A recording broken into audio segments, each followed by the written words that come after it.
Yeom Ki-hun, pelatih striker baru timnas Indonesia yang bakal jadi guru Rafael Struijk CS. Nathan Choeaon lempar psiwar ke tim-tim elit Asia jelang kualifikasi Piala Dunia 2026. Erick Thohir sampaikan kabar mengejutkan soal sidang Cas Martin Paes, batal bela timnas Indonesia di kualifikasi Piala Dunia 2026. Laga timnas Indonesia versus Australia batal di GBT, jadinya digelar di Stadion Gelora Bung Karno, Jakarta.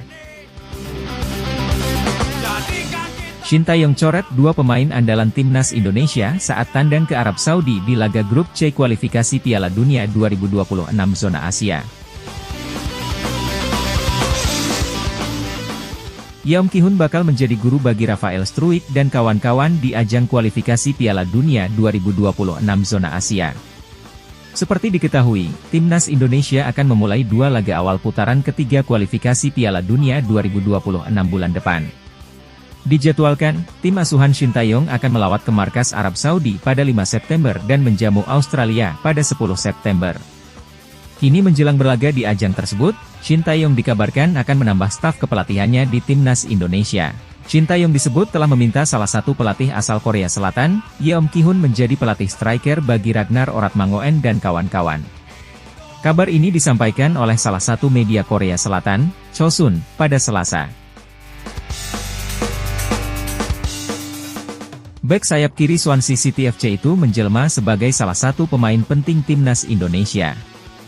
Nathan debut di timnas Indonesia saat melawan Vietnam di Stadion Utama Gelora Bung Karno, Senayan, Jakarta, pada 21 Maret 2024. Kala itu, timnas Indonesia menang dengan skor 1-0. Nathan setelah itu terpilih menjadi pemain yang masuk starting 11 di timnas Indonesia. Ia menempati pos bek kiri, gelandang tengah hingga bertahan. Sejauh ini, Nathan sudah mencatatkan 4 caps untuk timnas Indonesia. Nathan bersama timnas Indonesia menatap tugas berat di putaran ketiga kualifikasi Piala Dunia 2026. Di mana timnas Indonesia akan menjalani dua laga awal grup C melawan tim elit Asia, Arab Saudi dan Australia. Laga melawan Arab Saudi adalah pertandingan tandang pada 5 September 2024, sementara pada 10 September menjamu Australia. Setelah itu, timnas Indonesia akan melawan Bahrain, Cina, dan Jepang.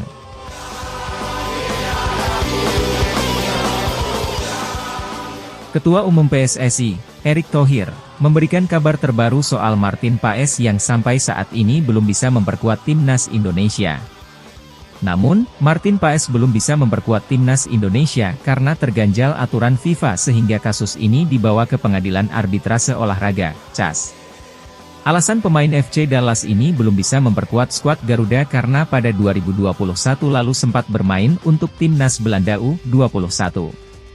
Sekretaris Jenderal, Sekjen, PSSI, Yunus Nusi sempat menyampaikan bahwa kasus Martin Paes sudah dibawa ke CAS. Yunus Nusi mengungkapkan bahwa sidang CAS Martin Paes akan digelar pada 15 Agustus 2024 mendatang. Lalu pada 18 Agustus 2024 akan terlihat hasil pengumumannya, kata Yunus Nusi.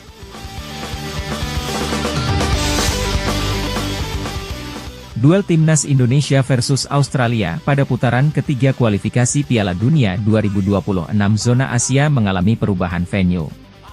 Laga ini jadinya bakal digelar di Stadion Utama Gelora Bung Karno, Jakarta. Awalnya, duel pada 10 September 2024 mendatang ini rencananya dihelat di Stadion Gelora Bung Tomo, Surabaya. Namun, kini venue pertandingan berubah, seperti yang diumumkan akun resmi timnas Australia. PSSI belum merilis pergantian venue dari Stadion GBT ke SUGBK seperti yang dilakukan Australia. Pada beberapa hari lalu, Sekjen PSSI, Yunus Nusi, sempat menyatakan bahwa adanya kemungkinan timnas Indonesia bermain di SUGBK untuk meladeni perlawanan Australia. Saat ini, SUGBK masih dalam tahap renovasi sejak akhir Juni 2024. Rumputnya yang buruk sejak awal tahun ini, sedang dibongkar dan ditanam ulang. Shin Tae-yong harus mencoret dua pemain andalannya saat timnas Indonesia tandang ke markas Arab Saudi di matchday pertama grup C kualifikasi Piala Dunia 2026 zona Asia, Jumat 6 September 2024 pukul 1 waktu Indonesia Barat. Dua pemain yang dicoret Shin Tae-yong adalah Justin Hubner dan Jordi Amat. Dua pemain ini dicoret bukan karena mengalami penurunan kualitas, melainkan terkena akumulasi kartu. Jordi Amat terkena kartu merah langsung saat timnas Indonesia kalah 0-2 dari Irak di matchday kelima grup F kualifikasi Piala Dunia 2026 zona Asia. Bek 20 tahun ini absen saat timnas Indonesia tandang ke markas Arab Saudi. Berhubung langsung kehilangan dua pemain belakang sekaligus, Shin Tae-yong diprediksi memanggil satu bek yang tidak disertakan melawan Irak dan Filipina medio Juni 2024. Nama Elkan Bagot kemungkinan kembali diandalkan. Bek 21 tahun ini juga dalam motivasi tinggi setelah baru saja gabung klub Liga 3 Inggris, Blackpool. Elkan Bagot dipinjamkan Ipswich Town ke Blackpool selama 1 tahun penuh.